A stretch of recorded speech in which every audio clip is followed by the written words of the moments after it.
विकल्पवाणी सच्चाई की खोज। नमस्कार, विकल्पवाणी सच्चाई की खोज में आपका स्वागत है। दोस्तों, 21 नवंबर को यानी कि आज हमारे को एक सूचना मिली है। इस सूचना में ये बताया गया है कि निजामुद्दीन इलाके में दिल्ली पब्लिक स्कूल है, उसके पीछे सुंदर नर्सरी एक मजदूर बस्ती है, वहाँ सरकारी बुलडोज़र कार्रवाई होगी। सूचना मिलते ही हमारी टीम निजामुद्दीन के लिए निकल पड़ी है। हमारी टीम 11:10 पर बस्ती में पहुंच गई।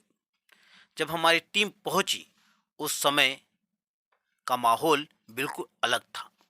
लोगों में खुशी का माहौल था।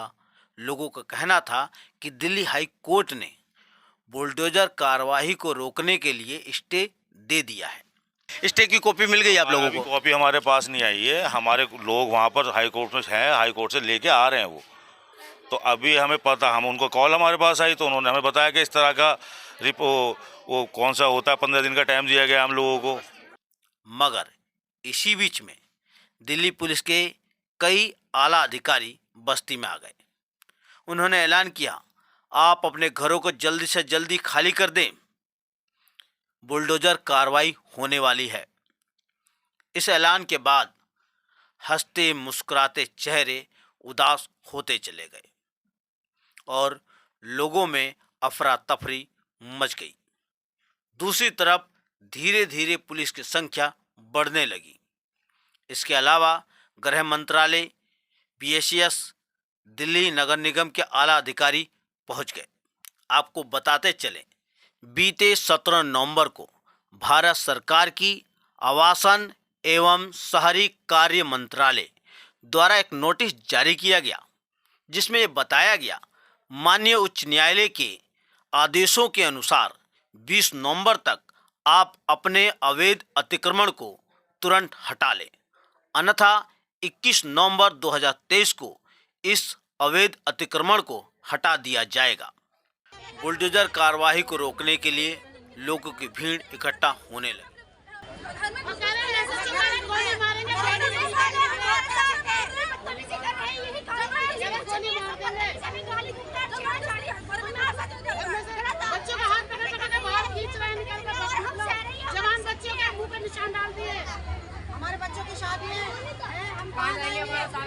तो दूसरी तरफ दिल्ली पुलिस के जवान सरकारी आदेश लागू करने के लिए डटी थी।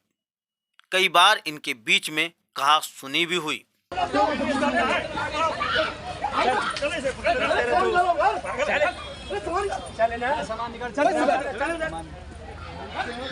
निवासियों के बचाव पक्ष के वकील ने हमारी टीम से बात की और उन्होंने कई चीजें बताई। तो आज जो कोर्ट ने कहा है कि पहले तो एक बात ये कही है कि इनके रिहेबिलिटेशन का जो है कंटेम्प्ट पिटीशन पड़ी हुई थी, उनका रिहेबिलिटेशन भी कराया जाए और जब तक दिल्ली की जो गाइडलाइंस हैं, ना कोई कंस्ट्रक्शन होगा ना डेमोल्यूशन होगा, उसके लिए जो है वो फॉलो की जाए, ना डेमोल्यूशन के लिए मना किया गया। दिल्ली में बढ़ते प्रदूषण के कारण प्रदूषण नियंत्रण योजना का चौथा चरण लागू है, जिसके तहत किसी भी प्रकार का निर्माण कार्य और विध्वंस नहीं हो सकता है।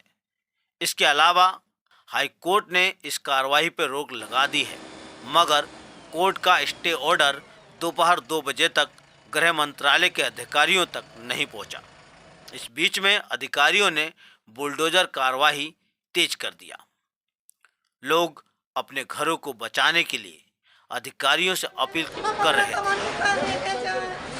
ऑर्डर मिलने के बाद हमारे सब गलत हो रहा है। स्टे ऑर्डर आ गया, उसके बाद ये भैया आगे पीछे स्टे ऑर्डर की नहीं सुन रही है। हम 4 पुश्ते यहाँ पे रहे, हमारी चौथी पुश्ते हैं। 7 दिन में नोटिस मिला इनको, ये 3 दिन छुपा के बैठे रहे। 4 दिन के लिए हमें टाइम दिया, ना हमें रूम मिल रही है, रूम तक नहीं मिल रही है। अच्छा सा घर तो दूर की बात है, गरीबों की छत छीनी जा रही है। और अब मेरी जनरेशन है, मेरी जनरेशन सामने है, वो भी 9 साल के हो गए। क्या हम 2006 में पैदा हुए, 2008 में पैदा हुए, हम 70 साल से गरीबों को सताओगे बस, और कोई बस की ना है तुम्हारी। गरीब वोट के लिए लीगल, गरीब वोट के लिए लीगल है, गरीब को मार रहे हो, गरीब को किसी बड़े घर में जाके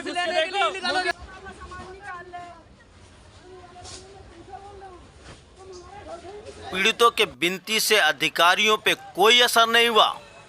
पीड़ित हाई कोर्ट के स्टे ऑर्डर की कॉपी का इंतजार करते रहे और दूसरी तरफ सरकारी बुलडोजर धड़ल्ले से चलता रहा। इस सरकारी बुलडोजर ने हजारों आशियानों को तोड़ दिया और हजारों लोगों को बेघर कर दिया। दोस्तों, आम लोग अदालत से न्याय की उम्मीद करते हैं। इस बुलडोजर कार्रवाई में एक बात सामने आई है।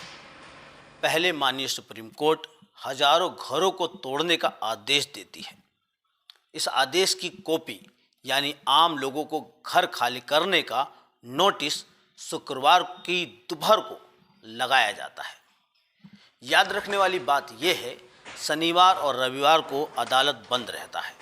इस बीच फरियाद किससे करें, ये एक सोचने का विषय है। जैसे तैसे आम लोग हाई कोर्ट का दरवाज़ा खटखटाते हैं।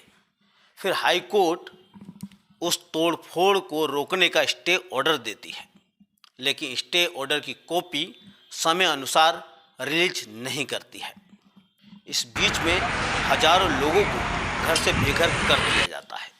इस बुलडोजर कार्रवाई में सैकड़ों छोटे छोटे बच्चे, बुजुर्ग और बीमार लोग इस सर्दी में सड़क पर सोने को मजबूर हैं। सोचना यही है, ये कैसी क्रूर व्यवस्था है जिनके श्रम के बल पर हमारे सत्ताधारी विश्वगुरु बनने की इच्छा रखते हैं, जिनके मतदान पर वे खुद सत्ता में आते हैं और प्रत्येक चुनाव में इन गरीबों को आवास देने का दावा करते हैं। केंद्र सरकार हो या राज्य सरकार, दोनों ही जहां झुग्गी वहां मकान का बड़े बड़े दावे करते हैं, बड़े बड़े होर्डिंगें लगाते हैं, लेकिन एक सरकारी नोटिस जारी करके हजारों लोगों को घर से बेघर कर दिया जाता है।